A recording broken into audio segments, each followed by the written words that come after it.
मिस्कट लिएर आएको गाइज मिस्कट गरे नेचुरल गिटी यो बाटोको लागि यो बाटोमा के हो ढलाइ छ अरे यसको लागि लिएर आएको वहाँ गाडी वहाँ छ बाटोको गति यस्तो छ देख्नु होला नयाँ ट्र्याक अब यो बाटोमा गाडी जान्छ माथि बाटो हेरेर आउनुहोस् न भन्दैछन् हिजोसम्म गाडी जान्छ ढुक्कले जान्छ भन्ने मान्छेले आज बाटो हेरेर आउनु पो भन्छन् त हो फसायो अब बाटो छ यस्तो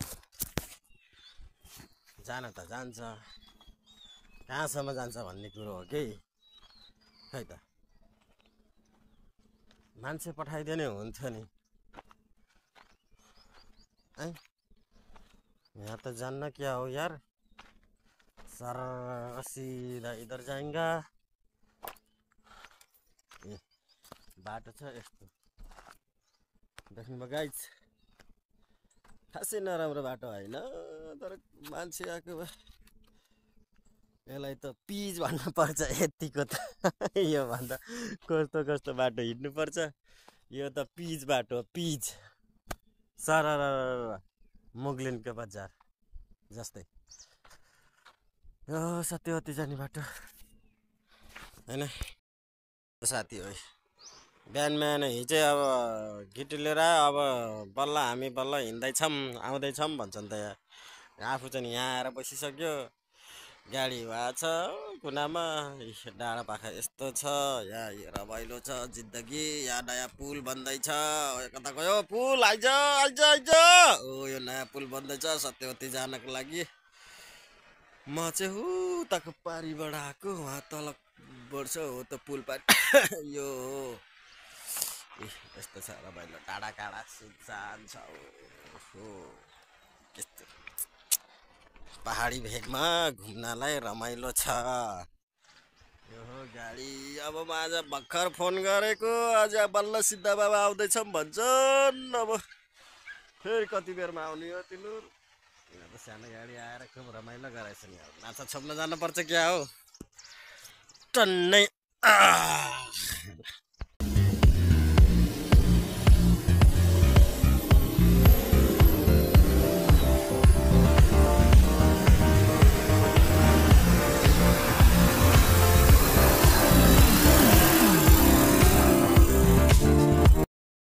बलेरो गाडी आएको थियो बलेरो गाडी आएको भएर उसलाई साइड दियो बाटो पनि हेर कस्तो छ यस्तो छ टक्कै के यस्तो फिक्स बाटोमा जाने एउटा यहाँ साइकल आए पनि साइड दिने ठाउँ छैन यस्तो बाटोमा हिँड्नु पर्यो खासै नराम्रो बाटो होइन यतिको राम्रो हो तर साइड दिने ठाउँै छैन कि यति फरक गाडी भेट नभए हुन्छ भन्ने कुरो यो लोड गाडी कहाँ चढाएर साइड दिने गाडी आयो भने यस्तै छ ए केरा गाडी यसलाई सैतान हजुर भने जस्तै भयो फेरि अर्को गाडी टुकुन आइपुगेछ झन् साइड दिने ठाउँ छैन भनेको लकर आइसक्यो गाइज अब म ठ्याक्कै यहाँ आइपुगेँ यो सत्यवती जाने बाटो यो हो सत्यवती पूजा गर्नु जाने बाटो सत्यवती मन्दिर भन्ने नि भयो अब यहाँ आइपुगेर बसेछु अब उहाँ दाईहरूलाई कुरेर बस्नु पऱ्यो दाईहरू अब सिद्धा बाबा आइपुग्यो भन्दै हुनुहुन्थ्यो अब कति बजी आइपुग्नुहुन्छ म चाहिँ बिहान उठेर 5 बजे उठेर लाराङ गर्दै चिया खायो बिस्कुट खायो हिँड्यो यहाँ आयो बस्यो फोन गर्यो यस्तै छ ए तिमीले यो दो बाटो हो ठ्याक्कै यो म आएको चाहिँ यो बाटो हो म आएको बाटो यो हो यताको अनि यो दो बाटो हाम्रो यताको चोक चाहिँ ढुङ्गा लोड गर्ने जाने हो यो यताको चोक चाहिँ गेटी खोला खाली गर्ने जाने बाटो हो सत्यवती धेरै भनेको 3 किलोमिटर धेरै अनि यहाँदेखि त्यही 3.5 देखि 4 किलोमिटर होला यहाँदेखि 3-4 किलोमिटर भनेको उकालोको बाटोमा धेरै नै हो बाटो हेर्दा बलेर हिँड्ने जस्तो छ अब बाटो यो गाडी जाला र खै यो गाडी जान्न भन्छन् अब ठुलो गाडी त मगाहन् दुःख पाइएला जस्तो छ हो आज दुःख पाइएला जस्तो छ सत्यवतीको बाटोमा अब जान पर्यो माथि र फोन आयो माथि आउनु पर्ने बाटो यत्रो सानो छ यार ठ्याक्कै फेरि अनि यो पाइप परेछ माथि फेरि कता गयो यो अब यो पाइप नछोयो हुन्थ्यो अब यो पानीको पाइप यस्तरी छ छ्या यो पाइप ल्याएर यो पाइप तल राखेर चढे फुट्छ माथि उठाउन खै गाह्रो गाह्रो होला जस्तो छ एकजनाले नसकिएला जस्तो छ यो पानीको पाइपले गाह्रो पार्ने भयो बाटो छ यस्तो बलेर हिँड्ने अब कसरी लिएर जाने यसलाई त्यही नै ट्राई हानौँ कहाँसम्म पुग्दो रहेछ गाडी आज दुःख देला जस्तो छ यस्तो छ बाटो यहाँ तिरै तिर वा माथि झन् अप्ठ्यारो छ बाटो भन्नुहुन्छ यार लरेङ बाटो साङ्रो भएर त मलाई खासै टेन्सन लाग्दैन एउटा ट्र्याक भयो पुग्छ मलाई गाडी हिँड्नलाई त यो तार पाइप हुन्छ यो होले गर्दा चाहिँ समस्या गर्छ क्या ठ्याक्कै उकालोमै उकालो भयो पाइप माथि मुनि पऱ्यो भने त तारहरू छोयो भने त झन् टेन्सन हुन्छ क्या पिकअपै पुऱ्याएर हिँड्न मिल्दैन बाटो चाहिँ यस्तो छ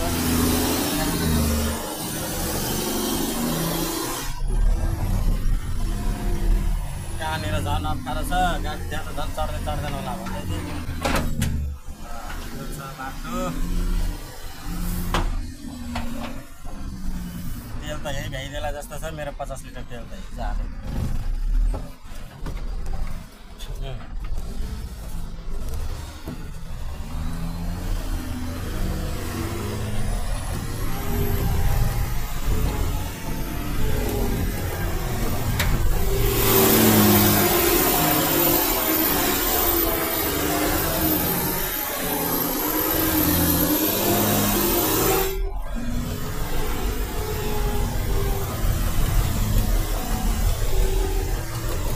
घुमाइ लान पर्ने भएछ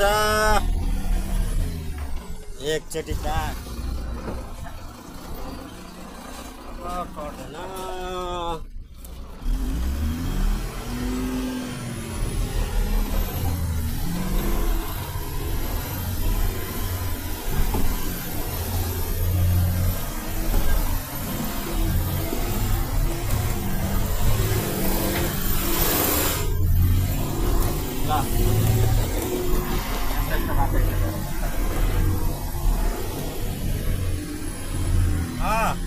म गाउँ घुम्न आएको नि यहाँ गाडी लिएर यस्तै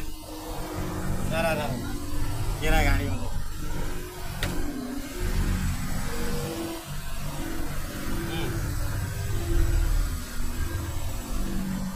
यस्तो ठाउँमा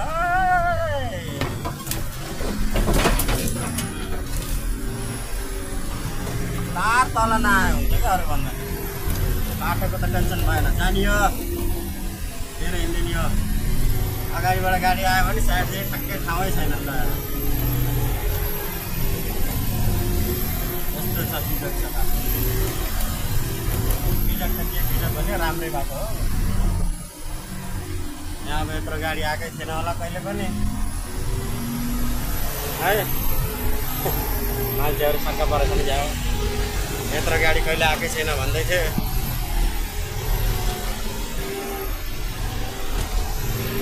हो पानी ट्याङ्कर त देखियो यतै झार्ने भयो हुन्थ्यो सकेसम्म यार यहाँभन्दा माथि त नगएनु है निश्चित त यहीँ चलिरहेछ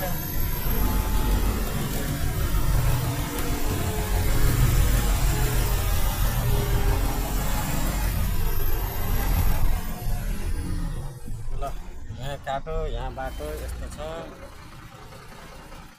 काम भइरहेछ धमाधम यहाँ सोधपुछ गर्न पर्यो के कसो हो गाडी त यहाँबाट त जाला जस्तो त छैन त छाटकाट त हेर्दा त यार ओहो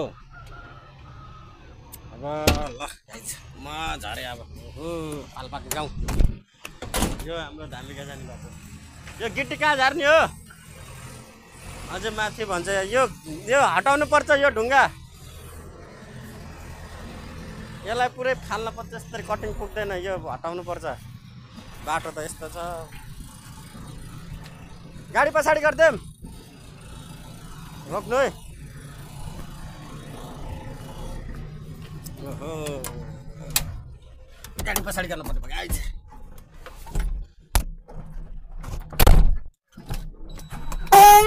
अझै माथि भन्छन् यार।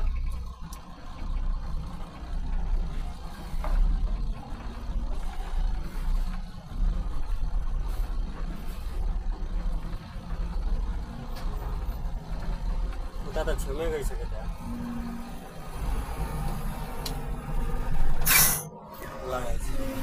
दाइ यो हटाउनु पर्यो के हो त ढुङ्गाहरू हटाउनु पर्ने भयो त डरम।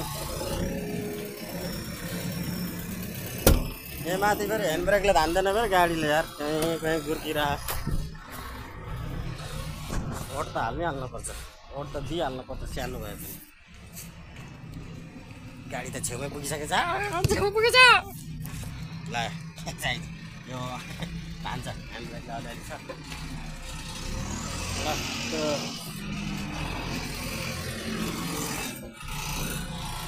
यो हो मेसिनले यो ढुङ्गा सार्दैछ। यो ढुङ्गा सारेर यसरी कटिङ दिनुपर्छ। यो ढुङ्गालाई नै फाल्नुपर्छ। यो दुईवटा ढुङ्गा अझै कति माथि सार्दियो दाइ यो नि हटाइदिनु है। सार्दैछ अब म चाहिँ ल वाह यस्तो यस्तो पलाई मलाई चाहिएको थियो नि यार। दुई तिनवटा दिए नि हुन्थ्यो नि 2टा होइन 10-12वटा दिए नि हुन्थ्यो नि लिएर जानुहुन्थ्यो घरतिर। ल ए सत्यवती लगभग अब आउने सत्यवती मेलामा सर्र बाटो हिँड्न पाउने भयो गाडीहरू चाहिँ। बाटो चाहिँ राम्रै ठुलै बन्दै रहेछ। एउटा स्काइवेटरले काम यहाँ गरिरह गिटी कहाँ फल्ने भन्ने कुरो हो कि मेसिन चाहिँ यहाँ छ। दाइलाई फोन गरेको थिएँ कि मैले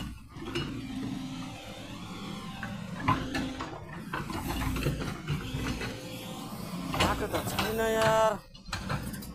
गाडी घुमाउने ठामै छैन क्या हो यहाँ त यार। बिजोक होला जस्तो छ मलाई। गाडी खाली गर्न पाए ठुलो कुरो हो। अब नाला चाहिँ जो खतरा ठुलै बनाएर चाहिँ गाडीको तेल सकियो एयर लिएर बस्छु भन्दा तलबाट सानो गाडी आउँछ कि नै। सानो गाडी आउने बेला भयो कि नै ए यस्तोमा ठाडेरमा फिक्स बाटोमा एयर लिएर बस्यो। साइड दिने ठाउँ पनि छैन कि फेरि यहाँ तलसम्म। अब यहाँ भेट हुनपर्छ कसले ब्याक गर्नै पर्ने। माथि उकालमा ब्याक गर्ने कुरो भएन।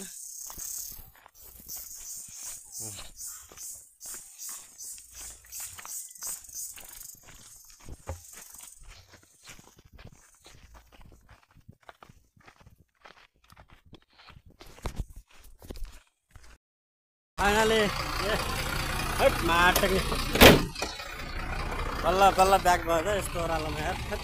वहाँबाट ब्याक गर्दै गर्दै लिएर ए भर्खर झार्दैछु ऊ मोड्दैछु सर्र गाना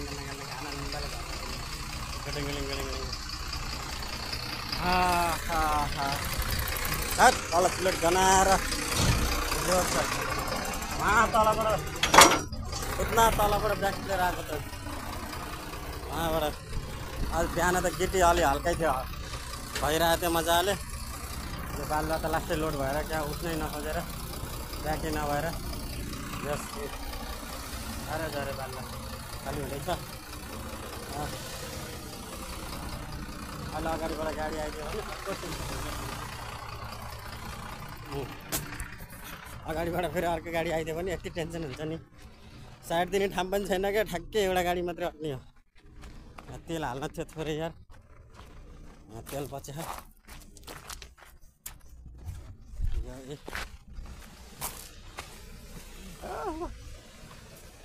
तात्ने भयो आगा जति प्राङ प्राङ पारिदिनु भयो।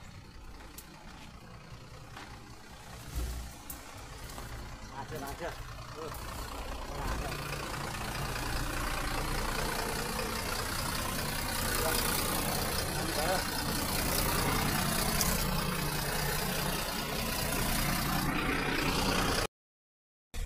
पाइलाले खाली गरेर भ्याइयो, खाली गरेर फर्किँदैछु अब म। फेरि ढुङ्गा लोड गरेर जाने हो। बाटो त यस्तो रहेछ यार, रिक्स खासै अप्ठ्यारो त होइन, तँले एउटा दुइटा लगभग घुम्ती नपुग्दो रहेछ। यस्तै हो यी गाउँघरको बाटो, दालचिनीको बोट मात्रै टन्नै छन्। यस्तै छ, ठिकै छ। ल गाइज पारा खाली भयो, बल्ल बल्ल जसो तसो। फेरि बालुवा लिएर आउनु भन्ने कुरो छ यहीँ। अब ड्युटी भन्दा अलिकति भारी नै हुन्छ, ठिकै छ। अरू भन्दा नि गाडी नआयो भने थियो, साइड दिने ठाउँ छैन यो। ठ्याक्कै एउटा गाडी अटो छ, यस्तो छ केरा गाडी त्यो बाटो। वाह वाह वाह,